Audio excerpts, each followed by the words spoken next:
السلام عليكم ورحمة الله وبركاته. الحمد لله والصلاة والسلام على رسول الله. كلكم عرفتم بالزلزال الذي حصل بارك الله فيكم، حصل في جنوب تركيا وشمال سوريا، وعشرات الآلاف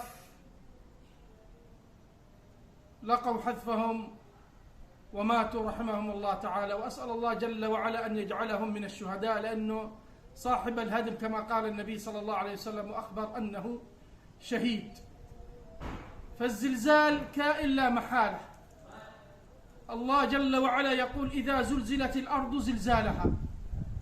فيا إخوان، لو عرف أهل تركيا وأهل سوريا أن في هذه المنطقة سيأتي زلزال، هل سيبقون حتى ساعة واحدة؟ أو كلهم سيفرون خارج تلكم البلاد؟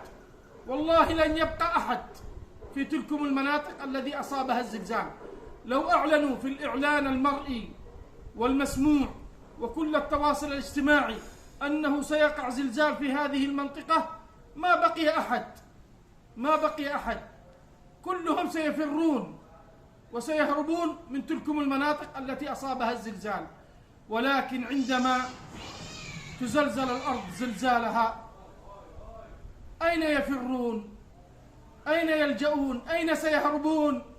يقول الله تبارك وتعالى: إذا زلزلت الأرض زلزالها وأخرجت الأرض أثقالها وقال الإنسان ما لها، ما الذي غيرها؟ ما الذي بدلها؟ ما الذي غير حالها؟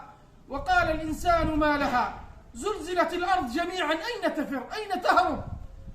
أنا أقول لك: ففروا إلى الله يا أيها الذين آمنوا، توبوا إلى الله. هذا هو الفرار إلى الله، لا الفرار من الله.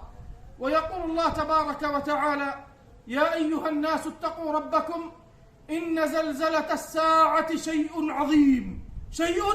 عظيم، يوم ترونها تذهل كل مرضعة عما أرضعت وتضع كل ذات حمل حملها وترى الناس سكارى، والله ما شربوا الخمور ولا تعاطوا المخدرات ولا المسكرات، ولكن لهول ذلك اليوم ترى الناس سكارى وما هم بسكارى ولكن عذاب الله شديد.